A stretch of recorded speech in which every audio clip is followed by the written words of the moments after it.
Hello friends, I Rajesh Yadav, Assistant Professor Biani Girls College.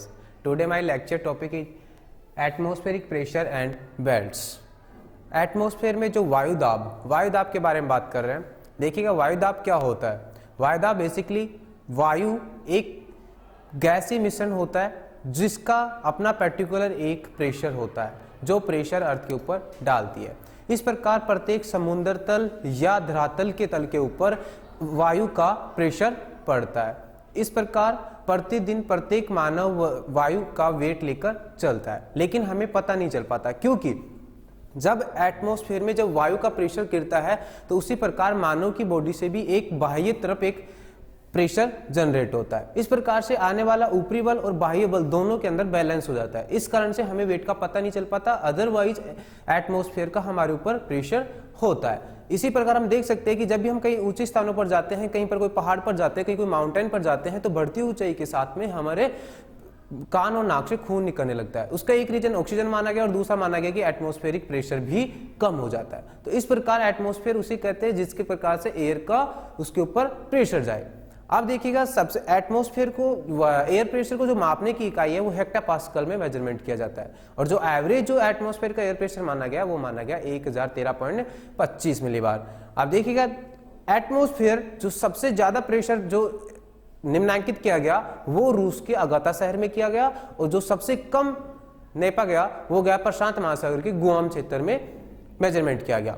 इस प्रकार से atmosphere में या समुद्र तल के ऊपर आइसोबार लाइन बनाई जाती है। आइसोबार लाइन क्या होती है? समदबाव रेखाएं जो समान दाब के स्थानों को मिलाने वाली रेखाओं को समदाब रेखाएं कहते हैं।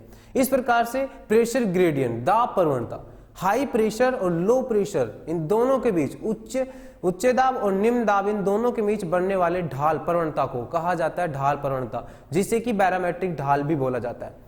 आप देखिएगा ये एटमॉस्फेरिक प्रेशर की इस प्रकार की बेल्ट अर्थ पे टोटल 7 बेल्ट्स पाई जाती है जिससे हॉरिजॉन्टल डिस्ट्रीब्यूशन कह सकते हैं। आप देखिएगा कि नॉर्मल जनरल यूज ये होता है कि जहां पर हाई प्रेशर होता है वहां पर प्रतिचक्रवाती दशाएं होती है और जहां पर लो प्रेशर होता है वहां पर साइक्लोन कंडीशन होती है। तो सबसे पहले हम बात करें टोटल हमारी 7 प्रेशर होती है इक्वेटर पे लो प्रेशर तथा उसके बाद में उपोष्ण क्षेत्र पे सब ट्रॉपिकल पे हाई प्रेशर, सब पोलर पे लो प्रेशर और पोलर पे हाई प्रेशर। अब देखिए एयर प्रेशर का डायरेक्टली तापमान से रिलेशन होता है। जहां पर तापमान ज्यादा होगा वहां पर लो प्रेशर होगा और जहां पर तापमान कम होगा वहां पर हाई प्रेशर होगा। इस प्रकार से टोटल हॉरिजॉन्टल डिस्ट्रीब्यूशन यदि हाई प्रेशर लो प्रेशर का देखा जाए तो 7 बेल्ट बनती हैं जो हमारी निम्न प्रकार है। देखिए इक्वेटर के ऊपर सबसे पहले भूमध्य रेखीय निम्न दाब की बात करते हैं। तो इस प्रकार से हमारे टोटल जो 7 बनेंगी वो 2 प्रकार से बनेंगी। एक तो बनेगी ताप के कारण और एक बनेगा गति के कारण, थर्मल के कारण और एक डायनामिक फैक्टर के कारण। थर्मल कॉन्सेप्ट तो डायरेक्ट सन की रेडिएशन से आने वाली किरणों के माध्यम से होता है। जब तापमान अधिक होता है तो लो प्रेशर जनरेट होता है और एक होता है डायनामिक, अर्थ की रोटेशन के कारण गति के प्रभाव उत्पन्न होता है। तो यहां पर देखिएगा सबसे पहले इक्वेटर सबसे पहले हम जो हमारी एटमॉस्फेरिक बेल्ट होगी वो होगी भूमध्य रेखीय बेल्ट, भूमध्य रेखीय निम्न दाब क्षेत्र। देखिए भूमध्य रेखा के ऊपर हमेशा सूर्य वर्टिकल रूप से चमकता है जिसके कारण यहाँ पर हमेशा तापमान ज्यादा होता है, जिस कारण से यहाँ पर एयर गर्म होकर ऊपर उड़ती है और बारिश करती है। इस कारण यहाँ पर एयर का ऊपर उठना, गर्म होकर ऊपर उठना, ये हो गया लो प्रेशर। इसलिए हमेशा भूमध्य रेखा के ऊपर हमेशा निम्न दाब पाया जाता है। दूसरी बात कि एयर प्रेशर यहां पर जब भूमध्य रेखा के ऊपर लो प्रेशर होगा तो सब जो हमारा कैंसर कैप्रिकॉर्न लगभग 30 डिग्री से 35 डिग्री के आसपास यहां पर भी क्या होगा कि हाई प्रेशर होगा, जबकि जनरल यूज ये बोलता है कि जहां पर टेम्परेचर हाई होगा वहां पर लो प्रेशर होना चाहिए। लेकिन यहां पर कैंसर और कैप्रिकॉर्न के ऊपर तापमान कई बार तो बहुत ज्यादा भी अंकित किया गया है, लेकिन फिर भी यहां पर क्या होता है हाई प्रेशर। यहां पर हवाएं लो प्रेशर के अंतर्गत भूमध्य के क्षेत्र पर बहुत शांत गति से चलती है, इसलिए इसे डोलड्रम पेटी भी कहा गया है। सेकेंड एटमॉस्फेरिक जो हमारे लेयर है वो है उपोष्ण उच्च वायुदाब। देखिएगा यहाँ पर टेम्परेचर हमेशा हाई होता है लेकिन फिर भी यहाँ पर हाई प्रेशर होता है, जबकि जनरल रूल्स हमारा ये बोल रहा था कि जहाँ पर टेम्परेचर ज्यादा होगा वहां पर लो प्रेशर होगा। लेकिन यहाँ पर देखिएगा कि उपोष्ण कटिबंध क्षेत्र पर हाई प्रेशर है। इसका रीजन है कि यहाँ पर जब भूमध्य रेखा से ऊपर उठी वायु तथा उप ध्रुवीय क्षेत्र से ऊपर उठी वायु वो कि हमारे 30 डिग्री से 35 डिग्री अक्षांशों के बीच में नीचे उतरती है, जिसके कारण यहाँ पर हाई प्रेशर जनरेट हो जाता है। तो ये इस प्रकार से थर्मल कॉन्सेप्ट यहाँ पर जीरो हो जाएगा और यहाँ पर अर्थ का रोटेशन के कारण यहाँ पर भूमध्य रेखा से ऊपर उठी वायु अवतरित होने के कारण यहाँ पर क्या जनरेट हो जाएगा, लो प्रेशर, हाई प्रेशर। ठीक है, अब देखिए हाई प्रेशर जनरेट हो गया और उपध्रुवीय क्षेत्र में क्या होगा, लो प्रेशर, जबकि जहां पे भी जनरल रूल्स कहता है कि यहाँ पर क्या होना चाहिए, हाई प्रेशर। क्यों? क्योंकि यहाँ पर टेम्परेचर कम हो गया, लेकिन यहाँ भी अर्थ रोटेशन के कारण यहाँ पर भी फैक्टर करता है, वो थर्मल कॉन्सेप्ट ना काम करके डायनामिक फैक्टर काम करता है। इसलिए उपध्रुवीय क्षेत्र में भी क्या होगा, यहाँ पर लो प्रेशर, जहां से हवाएं ऊपर उठी हुई और भूमध्य रेखा से ऊपर उठी हवाएं ये उतरती है उष्णकटिबंध पे, यहाँ पर 30 डिग्री के आसपास ये नीचे उतरेंगी।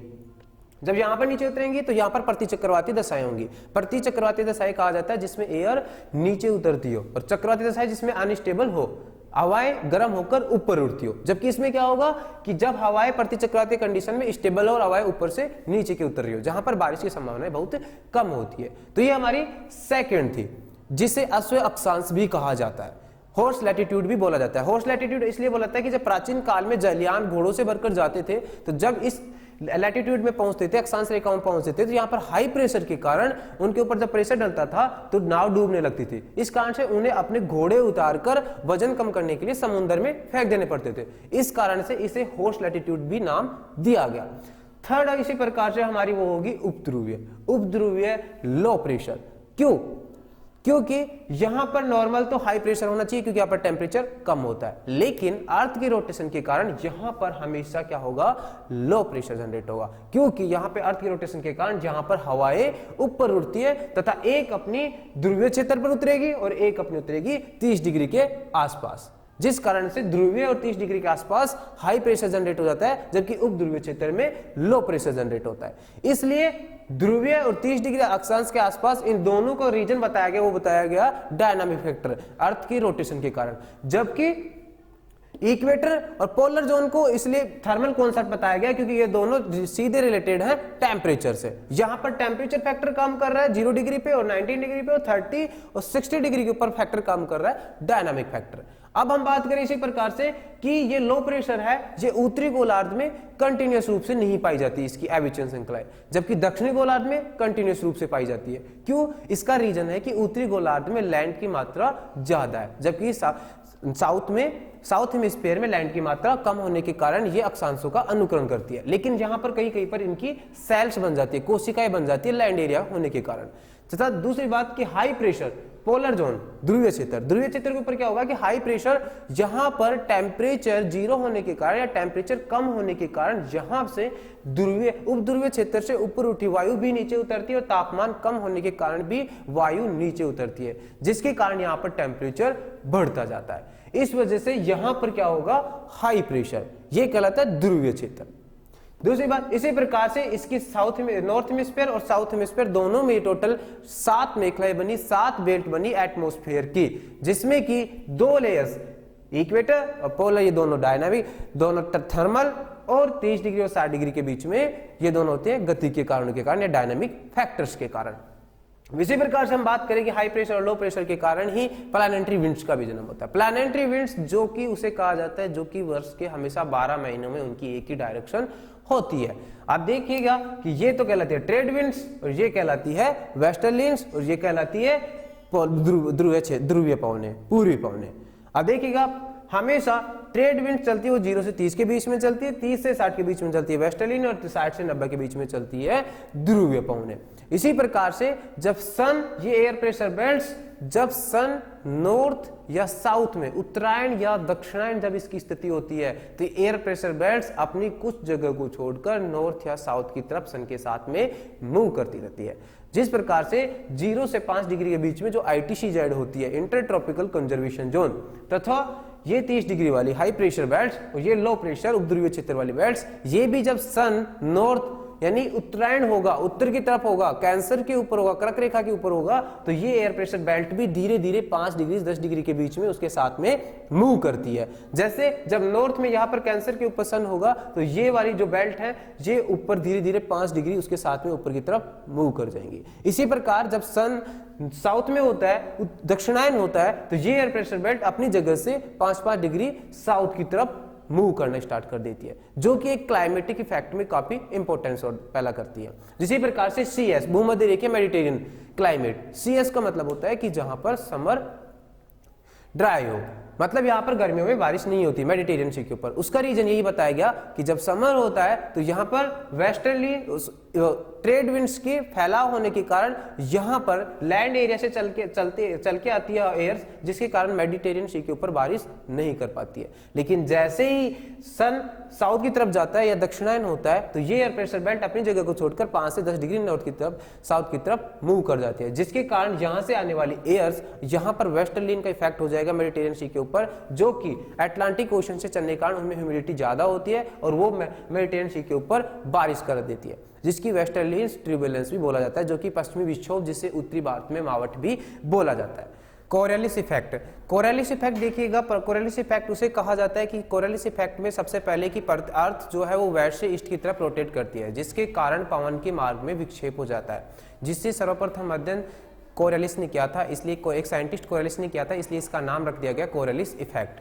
कोरियोलिस इफेक्ट बेसिकली देखिएगा सबसे पहले तो कोई एक बल नहीं होता है, कोरियोलिस कोई बल नहीं होता है बल्कि एक प्रभाव होता है, क्योंकि अर्थ की रोटेशन के कारण एक प्रभाव जनरेट होता है जो कि वायु एयर की डायरेक्शन को चेंज करता है। इसलिए हमेशा कोरियोलिस इफेक्ट वो कभी भी एयर की वेलोसिटी को कम नहीं करता बल्कि उसकी डायरेक्शन को चेंज करता है। कोरियोलिस इफेक्ट है वो हमेशा गतिशील वस्तु के ऊपर हमेशा काम करता है, चाहे एयर में बगाए गए कंकड़ पत्थर, चाहे बगाई गई बॉल, चाहे मिसाइल, चाहे रॉकेट, कोई भी छोड़ी गई रॉकेट, उसका अपना पथ चेंज करवाने में सहायक होता है कोरियोलिस इफेक्ट है। कोरियोलिस इफेक्ट है वो भूमध्य रेखा से ध्रुवों की तरफ बढ़ता जाता है।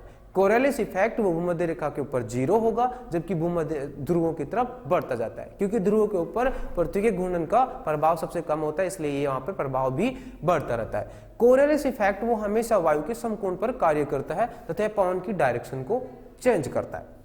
इसकी सर्वप्रथम कोरियोलिस ने की थी। नेक्स्ट कि कोरियोलिस से रिलेटेड ही बायज बैलेट ने एक नियम दिया था और फेरल ने भी अपना एक नियम दिया था।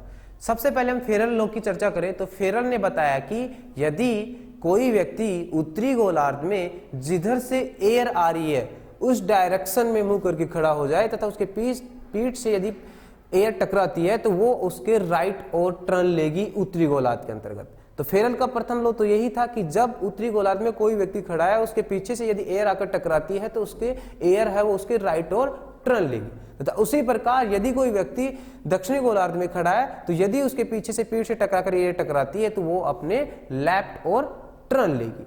इसी प्रकार से ये फेरल का लॉ बताता है जो कि पवन की विचलेपित या विक्षेपित अवस्था को बताता है। इसी प्रकार से एक दूसरा साइंटिस्ट था जिसका नाम था बायज बैलेट रो। बैलेट वाले लो क्या था, क्या रूल्स था उसका, उसके अकॉर्डिंग उसने ये बताया कि जब भी अर्थ रोटेशन होती है वेस्ट से ईस्ट तो यदि नॉर्थ हेमिस्फीयर में जब भी उत्तरी गोलार्ध में कोई व्यक्ति खड़ा होता है यदि उसके पीछे से आके पवन टकराती है तो उसका लो प्रेशर जनरेट वो अपनी बाईं ओर होगा। उत्तरी गोलार्ध में लो प्रेशर वो कहां जनरेट होगा, अपने बाईं ओर। तथा इसी प्रकार से यदि वो साउथ में है तो उसका लो प्रेशर जनरेट होगा पीछे से यदि हवा आके टकराती है, यदि वो साउथ गोलार्ध में है दक्षिणी गोलार्ध में तो उसका जो low pressure high pressure generate होगा वो लो प्रेशर जनरेट होगा उसके राइट ओर होगा। इस प्रकार से कुछ ये विक्षेपित बल थे प्रेशर ग्रेडियंट के कारण की Coriolis effect, Feral law, boys ballot law, ये पवन के विक्षेपित या अर्थ के मूवमेंट के कारण या अर्थ के रोटेशन के कारण जनरेट हो रहे थे। इसी प्रकार से सबसे ज्यादा जो हमारा इंपॉर्टेंट होता है वो है कोरियोलिस इफेक्ट, क्योंकि साइक्लोन बनने में, साइक्लोन को मूव कराने में इन सब में यूज किया जाता है कोरियोलिस इफेक्ट। और कोरियोलिस इफेक्ट हमेशा ध्रुवों के ऊपर सबसे ज्यादा होता है और यही रीजन है कि भूमध्य रेखा के ऊपर 0 होता है, क्योंकि यहाँ पे पृथ्वी की घूर्णन गति का प्रभाव सबसे ज्यादा होता है। अब देखिए कोरियोलिस इफेक्ट के कारण ही उष्णकटिबंधीय चक्रवात और शीतोष्णकटिबंधीय चक्रवात। उष्णकटिबंधीय चक्रवात 0 से 5 डिग्री के बीच में कभी भी नहीं बनते हैं। उसका रीजन यही बताया गया कि 0 से 5 डिग्री के बीच में कोरियोलिस इफेक्ट 0 होता है, जो कि एयर की सर्कुलर या चक्रवात क्रम में बाधित उत्पन्न करता है। इसी प्रकार जिस कारण से उष्णकटिबंधीय चक्रवात 5 डिग्री से 30 डिग्री के बीच में उत्पन्न होते हैं, जहां पर कि ओशन का टेम्परेचर भी ज्यादा हो और कोरियोलिस इफेक्ट भी धीरे धीरे बढ़ता जाता हो और एयर की डायरेक्शन को रोटेट भी करता जाता हो। इसलिए कोरियोलिस इफेक्ट भूमध्य रेखा के ऊपर 0 तथा भूमध्य ध्रुवों की तरफ बढ़ता हुआ जाता है। तथा फेरल लॉ और बायज बैलेट लॉ, ये दोनों लॉ इसी से रिलेटेड है। Thank you.